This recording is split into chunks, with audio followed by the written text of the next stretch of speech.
ஒரு ஜாதகருக்கு மரணம் எப்பொழுது வரும் அப்படின்னு உங்கள்கிட்ட கேட்க வரும் பொழுது பெரும்பாலும் மரணத்தை வெளிப்படையாக சொல்லக்கூடாது அப்படிங்கிறது தான் ஒரு ஒரு அடிப்படையான விதி. ஆனால் அதே நேரத்தில் பெரிய ஹாஸ்பிட்டலில் கொண்ட பல லட்சக்கணக்கான தொகையை செலவழித்து வைத்தியம் பார்க்கக்கூடிய நிலைகளில் இருக்க பொழுது அவங்க ரொம்ப கஷ்டப்படக்கூடிய குடும்பமாக இருக்கக்கூடிய பட்சத்தில் அதை துல்லியமாக நம்ம சொல்லும்போது செலவழிக்கலாம், காப்பாற்றிடலாம் அப்படிங்கிற மாதிரி சொன்னால் அவங்களுக்கு அது யூஸ்ஃபுல்லாக இருக்கும். அது போன்ற தருணத்தில் இந்த மரணத்தை பற்றி கணக்கீடு செய்வதற்கு முக்கியமாக முதல்ல லக்கணாதிபதி முக்கியம். எப்பவுமே லக்கணாதிபதி வலிமையாக இருந்தால் அதுவே ஆயுள் கெட்டிக்கு காரணம்.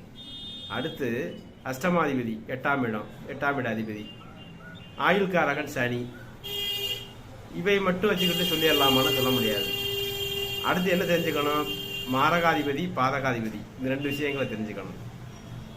மாரகாதிபதி, பாதகாதிபதி, அஷ்டமாதிபதி, இந்த மூணையும் பார்க்கணும். மாரகாதிபதி, பாதகாதிபதி, அஷ்டமாதிபதி, லக்கணாதிபதியோட வலிமை, நடக்கக்கூடிய திசை, இவற்றெல்லாம் ஆராய்ந்து தான் ஒருத்தர் மரணத்தை சொல்லணும். அப்போ நடக்கக்கூடிய திசை புத்தியில் அந்த தசாநாதன் புத்திநாதன் கோச்சார அடிப்படையில் இப்போ எப்படி இருக்காங்க, தசை புத்தி அந்தாரத்தை பார்க்கணும். அதுலேயும் முக்கியம் அந்தாரநாதன்.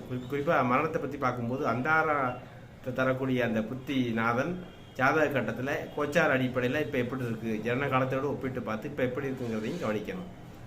இப்போ இந்த மாரகாதிபதி பாதகாதிபதி அப்படிங்கிறப்ப சரலக்கணங்களுக்கு 11 பாதகாதிபதி, ஸ்திரத்துக்கு 9, உபயத்துக்கு 7. அதே மாதிரி மாரகாதிபதி சரத்துக்கு 2 7, ஸ்திரத்துக்கு 3 8, உபயத்துக்கு 7 11. ஆனால் பொதுவான மாரகாதிபதி 2 7, அது தெரிஞ்சுக்கும்.